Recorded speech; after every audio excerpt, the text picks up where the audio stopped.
I guess the question is how much life do you want out of a BDR, right?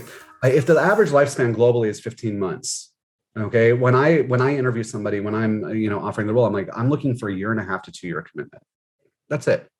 Okay, I'd like to get 2 years out of you, more if I can, but if I can get 2 years out of a worker, that's incredible. Okay, and on average, I'm about 2 years on most of the people that have been on my team, and 2 years is a 1.5 years in is when you start to get frustrated. Okay, and that's where we can start to explore other options, and you've got like a 6-month window in order to move them forward. And we just did that with a wonderful woman named Lucy, who's a school teacher from the UK, who spent almost 2 years on my team. Mm-hmm. And towards the end, she was getting frustrated. But one of the things that we have also is promotion within the team, right? So we have senior BDRs.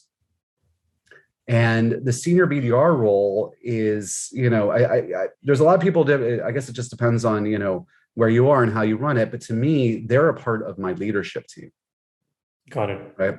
I need them. I need them there to help lead the team. And I treat them as such. So, when we have a weekly, leadership meeting, it's my seniors and my other manager or the managers, the SDR and the BDR managers, and they come in and we sit together and we plan out, whatever agenda that we have for the day, whether it's, a special project or increasing sequences, working with people. They're included in a lot of different aspects of the BDR life cycle. So everything from hiring, to onboarding, to, training and retraining. And if we're not available, they're the next people in line for, that you go to for help.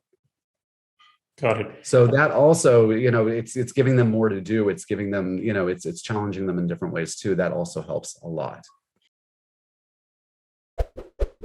I think, one of the things I would say is key is transparency.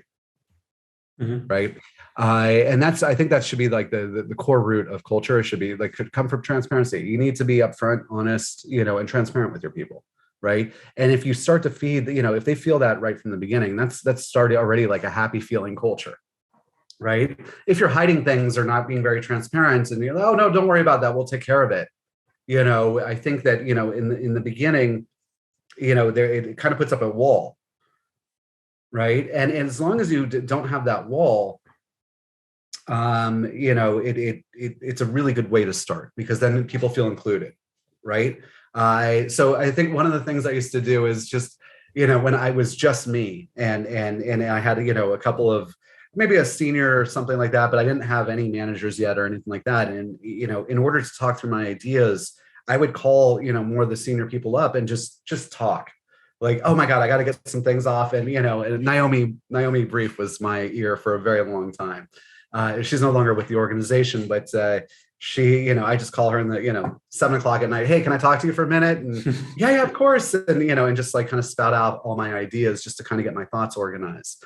And she was brilliant with that, just to, listen and then kind of ask me questions in the background.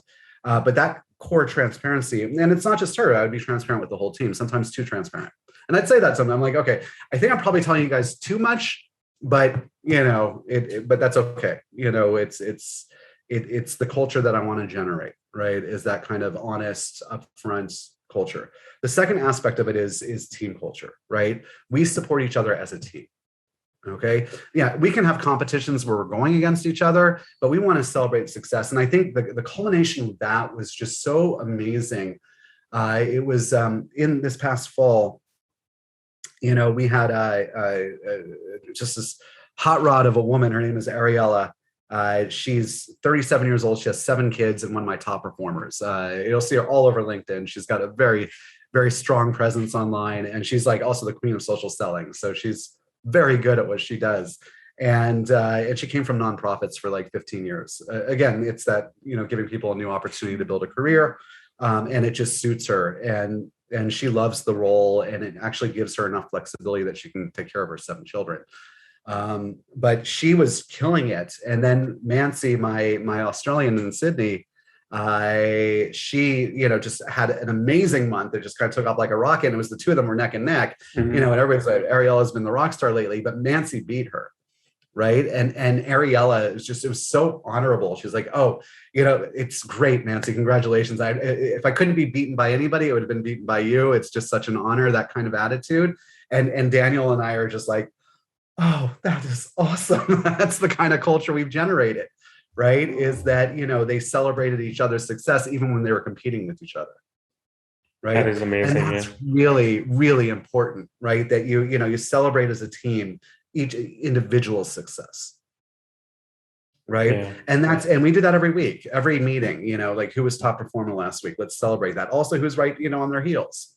Okay. Let's have some contests. Let's, somebody's going to win. We're going to celebrate that, but we're also going to, push everybody else to drive. Right. And in the end, we win as a team.